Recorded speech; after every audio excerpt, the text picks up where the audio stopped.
One of the toughest things is in the locker room directly after a loss.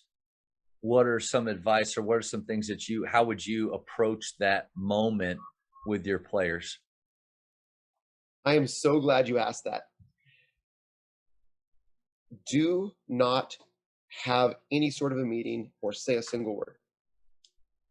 There you go. We just solved it.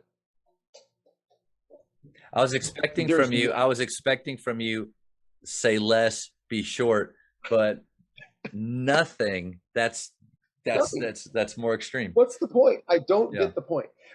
So all right, I'll go in on this one. I apologize. Let's go. I hope you have engaged listeners that want to at me. If you want to at me, at Tyler Coston, TYLERCOSTON on Twitter. Let's do this in public, because I really believe in this one. But I would love to listen and hear. First off, post-game talks, I think, are a massive waste of time. Just in general, win or loss. You've got all of your stakeholders, everybody that's invested, parents, family, boyfriends, girlfriends, everyone just sitting out there waiting for you, twiddling their thumbs. Okay. You can't do it without them. Just get the kids out there and let them go eat some food. Second, no one's listening to you. No one cares. They're thinking about their stats. They're ready to go. They're tired. They're hungry. They're sad, or they're elated, whatever. It's the worst time to try to communicate anything of value. Third, you're clueless. Right after a game, you don't know what actually happened. Right. You're resulting hardcore. You haven't broken down the tape. You might say some stuff that's wrong, that's going to get proved wrong in film afterwards. You will lose trust. I think in general, they're useless, and especially after a loss. So that's a short answer that maybe I might need to do a thread on that one this Friday. I'm glad you asked that. No, I think there's a lot of truth to what you're saying. I had a coach tell me that you get 3 minutes at halftime, 3 minutes after a game. And part of that is what are you really going to say or do? So we've kind of, I'm more along your lines than you might think. A lot of times after games, I just stay on the floor, even at a home game. I stay on the floor, I huddle us up, I give them a few things, and it's rarely negative, win or lose. It's more that I love watching you play along those lines, because that's what they rarely hear. But and maybe a redirect to, hey, what can we control? How we show up tomorrow. But it is very short. The only thing I was wondering is, so obviously we cannot control. You got the parent in the stands that can't wait for their son to get there to either say, how did you play that way? How could you do that? You're not playing hard. Or what's wrong with your coach? He's an idiot. What are we even trying to do here?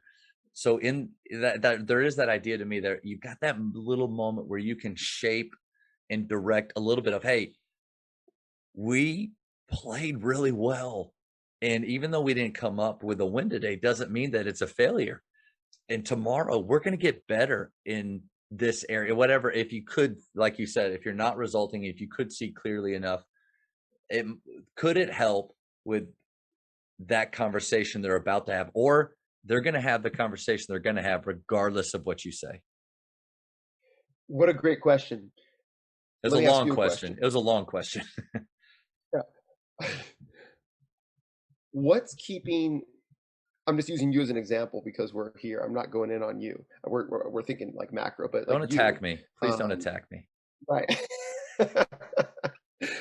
What's keeping you from doing a post-game presser? Other than the fact that there's no press at your school, but like, what's keeping you from having a space and sitting down where the parents and players, if they want, fans, right?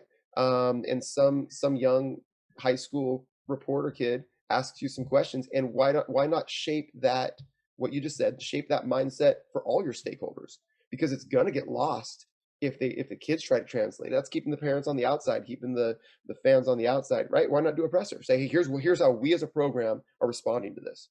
It's incredible that you said that. The same coach that told me the 3 minutes and 3 minutes, I asked him one time, I said, what would you do? He had been in for 30 years. What would you do different? Literally one of the things he said was, I would have a post-game, and I don't know if he used press conference, but meeting where he would bring donuts, food, some type of snack, but sit down with parents and unpack it and talk his way through his decisions, the why behind it. And I've never heard another person say that. One, I've never done it, so I didn't take his advice, but I've never heard another person say that. So the truth, my true honest answer is fear of the emotions that may come up out of me, that may come up out of them. Like if a parent that I know, you can tell from a look after a game that I know is, and they're coming at me with something, am I mature enough, man enough, whatever enough to diffuse it, stay cool? I think after wins would be pretty easy, but even then, you got the few parents at the end of the bench that are still not satisfied or don't understand why. But so I think it's an awesome idea. I'd love to hear if somebody has done that or do that, and what's the how behind it. How do they actually make it happen, even down to where do they do it at? Do they bring food and beverages, and how long does it take? But I see how it could be beneficial. Yeah, I mean, it's the fear thing. It's funny. I just wrote down on my notepad here, courage, before you even said that. Yeah. Like, it would take incredible courage and vulnerability. Let me just dig in on that one real quick. I've gone through, not in that, because I haven't actually coached a team in the last 8 years. But I've been in a leadership position over a team of people. And I've been in situations where we've lost our team, and, stakeholders have questioned, decisions. So I think it would be similar, and it was very painful and required a lot of courage to say, let's talk this out. And how I first handled it at the beginning was probably wrong, because I was really confident in the way that my team went about it, and we lost. But I was confident in the decisions we made. I had all of my data to back it up, and all of my arguments, you know what I mean? And these people that were throwing stones from the outside, they weren't there doing the work every day. They have no idea. Very similar to parents, right? Yeah. And then as I went through it, kind of towards the end, I just like broke down, got emotional, and just was very humble, and just apologize, promise to give my best effort in the future.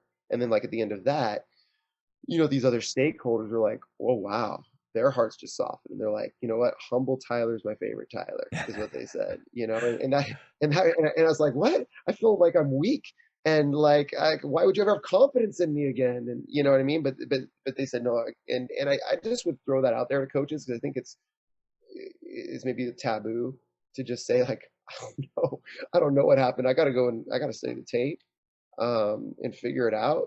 But I can guarantee you, I'm going to be spending time on this, and here's what I'm going to, so I think there's a place for that in there. The food and drinks might encourage people to stay too long. I don't know, but take your but sack lunch, and go. Exactly. I think also, like, having ground rules, like the presser isn't like everyone gets to ask questions. That's right. It's just like, I've got a prepared statement. I'm going to tell you what I would tell our team if we did a post-game thing about our mindset and our approach going for it. It's just a prepared statement. Yeah. You know what I mean? And then take 24 hours, and you can email me a question after 24 hours of hearing my prepared statement. That's it.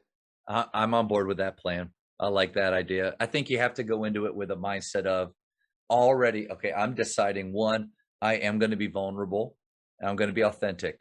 So the idea of, I'm going in here to show how there's nothing that can affect me, and I'm bulletproof.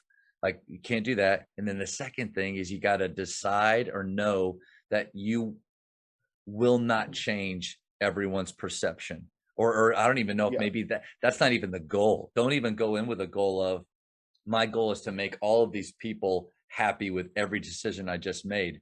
I think just if you can help provide them with a little more clarity of the why behind what you're doing, like you said from the very beginning, it might bring them into the culture, give them more, investment, like just like what I feel like the select parents feel with their players, with their coaches there. I have watched him talk about this in practice. I know the why, so I get it more. Yeah, that's huge. Yeah, no, that's good. I'm excited. Maybe you'll guinea pig it for us. But I'm gonna I'm talk to working my with about wife about it because she is very wise, and she'd be like, "Man, that is the worst idea. Who that's told you that?" And always I'll say, "Tyler told me that." She's like, "That guy." absolutely, and she'll yeah, absolutely, and I receive that. I receive that. I'm gonna propose that to some of the coaches I'm consulting with as well. Yeah, I think So it's a great we'll get idea. some data. We'll get some data on that. I think